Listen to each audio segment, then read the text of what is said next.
In this video I will show you how to fix error 43 that comes up on a lot of Hyundai car stereos.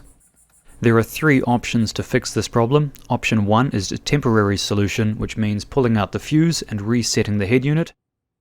Option 2 involves taking the CD player apart, removing the CD drive unit, buying a new one from China, and replacing it inside the CD player unit. Option 3 is the most complicated but the cheapest method. It involves taking apart the CD player and removing the motor, replacing it with a new motor from China, and then greasing the CD spindle which holds the CD in place. It's not an easy thing to do, and there is the risk of damaging your unit, but I'll show you how to do it regardless. So let's look at option 1, which is simply resetting the head unit by pulling the fuse. Get access to the fuse box on the side of the dash, and then locate the stereo or audio fuse. In this case, using the chart, you can see it's the fifth from the bottom in the middle. And in my fuse box, it was part of a double fuse cluster, so I just pulled that out and waited 30 seconds. It's important to wait 30 seconds. Any shorter time than that and the head unit will not fully reset. So simply put it back in, and you're good to go until the next time it displays error 43. Despite what some YouTube videos show, this is not a permanent solution. It will begin skipping eventually, and in time it will give you error 43 once again. Perhaps it will work for 5 minutes, perhaps 15, but that will not solve the problem.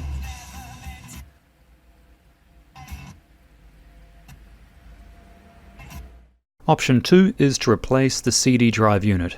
This is by far the most effective and fastest way, although it does mean spending about $25 on a replacement head unit. Now you can get these from AliExpress and they arrive pretty quick. Just make sure that you select the right model number. In order to get access to the stereo, first remove the dashboard, and you can do so by prying the bottom of the head unit surround out. It probably won't come out as easy as mine did because I'd already removed some clips.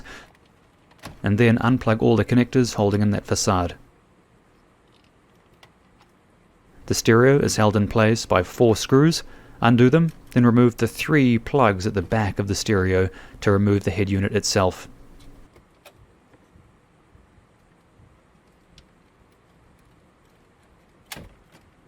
With that done, remove the top and bottom frame surrounds.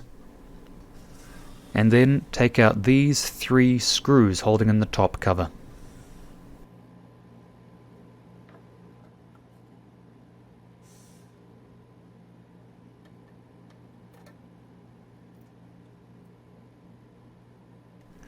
Lift the top cover up and pull away from the stereo, and that will give you access to the CD drive unit, which is held in place by these 4 screws.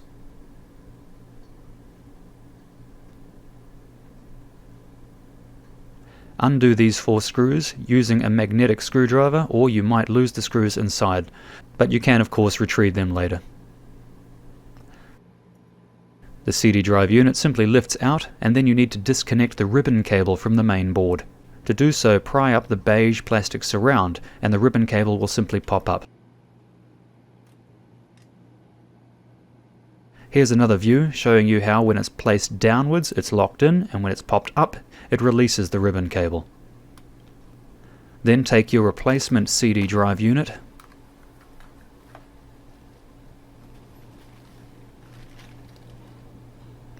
take out the broken CD drive unit, and then remove this ribbon cable that connects it to the main board. Once again, you can easily install and remove this cable by pulling on the surrounds that hold the cable in place. You can also keep that piece of tape if you wish. Then put the ribbon cable back inside the main board and pop it in.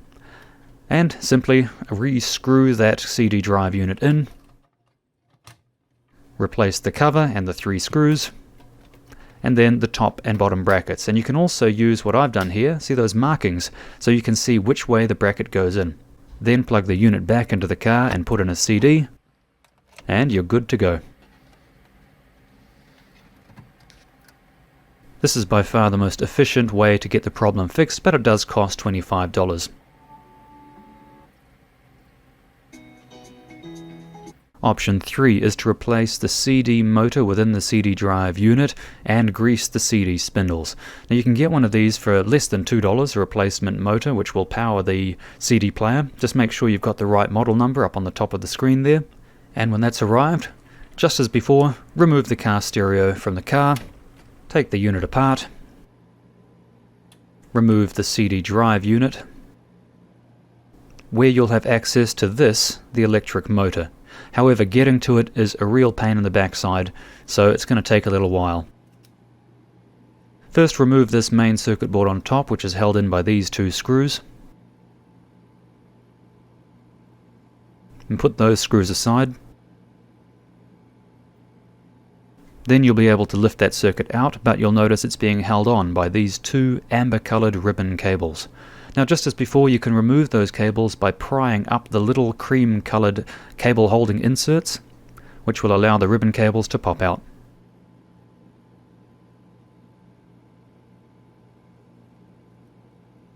With those out, put that circuit board aside.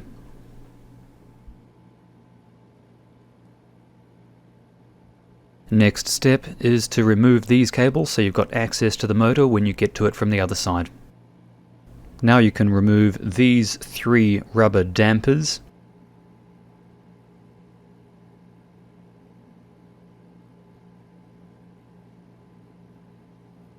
You'll also need to remove these 4 springs, one in each corner, which will very likely fly across the room, so be prepared to catch them. I used a pair of tweezers for these, but be prepared. They are spring-loaded and they're tiny and they could fly off and you could spend 10 minutes trying to find the thing on the floor. Now to remove these dampers, simply pry them out and pop them in.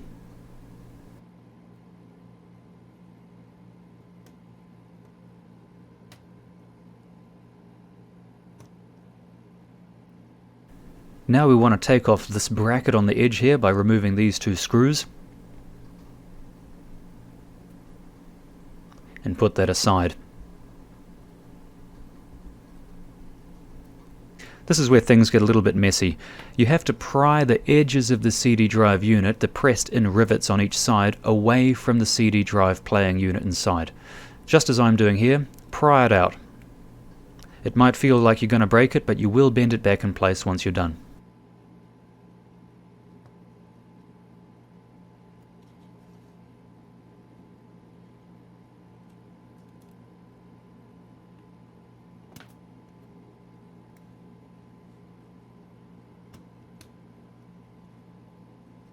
If necessary, remove any of the dampers that are holding you back, and once you've got it out far enough, you'll be able to pull the unit out, separating it from the chassis.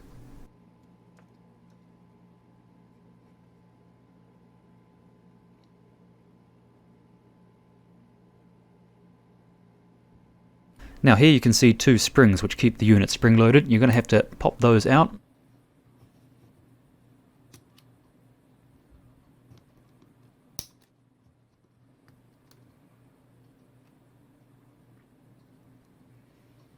And on the underside, you'll be able to pry this section away.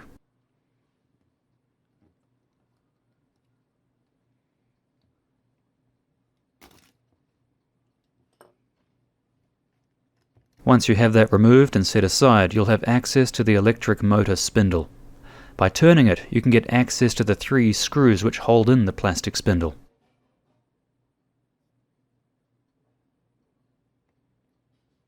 With those screws removed, you'll be able to pry it off. And the motor will also pop out from underneath.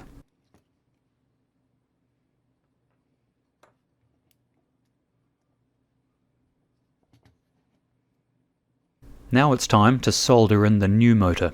Simply replace the cables on the board just as you took them off. Red for positive, black for negative.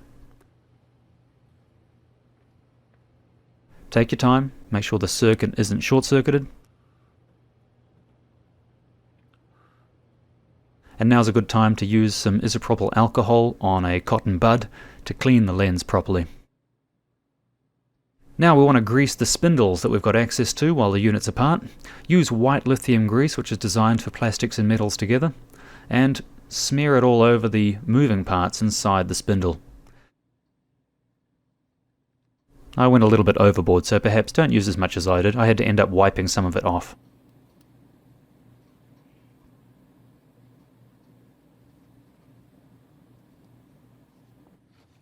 Now be aware of this little white plastic stick here, which will have to be moved to the side.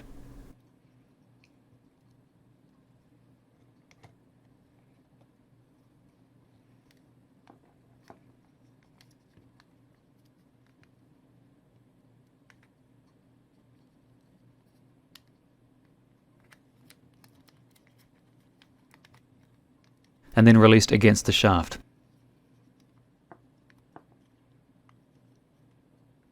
As before, replace the 3 screws into the motor.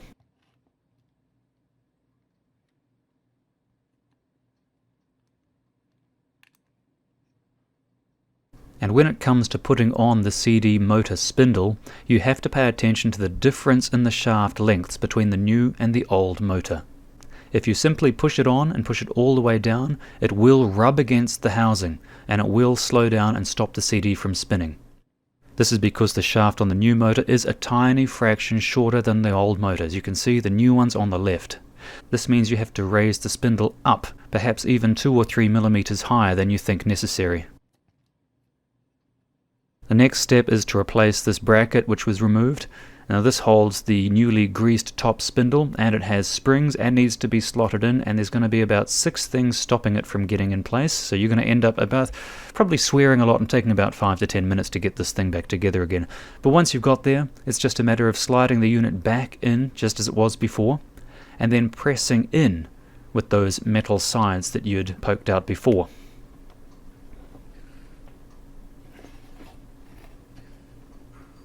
Don't press it in too hard, just try to get it as symmetrical as possible. You'll know you've got it right if you can replace the bracket on the edge that you took off earlier. And that's pretty good. Once that corner piece is back in place and screwed in, you can replace the dampers either by sliding them in or screwing them onto the board if necessary.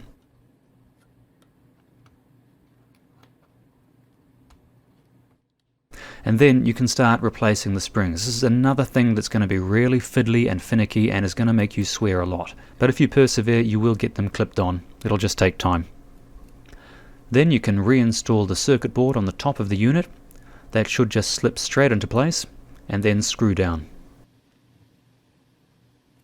And as before, you can replace the ribbon cables by sliding them straight in and then pressing down on the little plastic holders.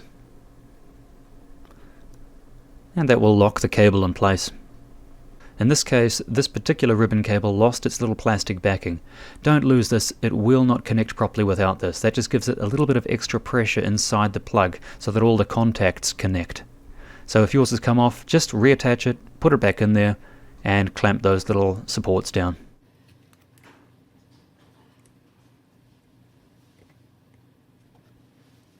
There we go.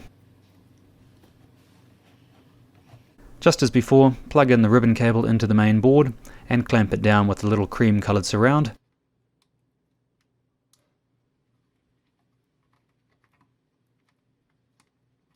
Then put the CD drive unit back in, screw it down, put the lid back on, screw that down, and then prepare to put in the brackets once again, holding the top and the bottom of the unit to the dashboard.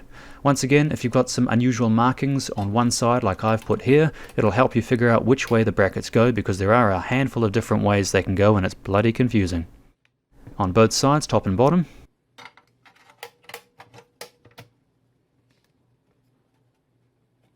And then put the unit back into the car.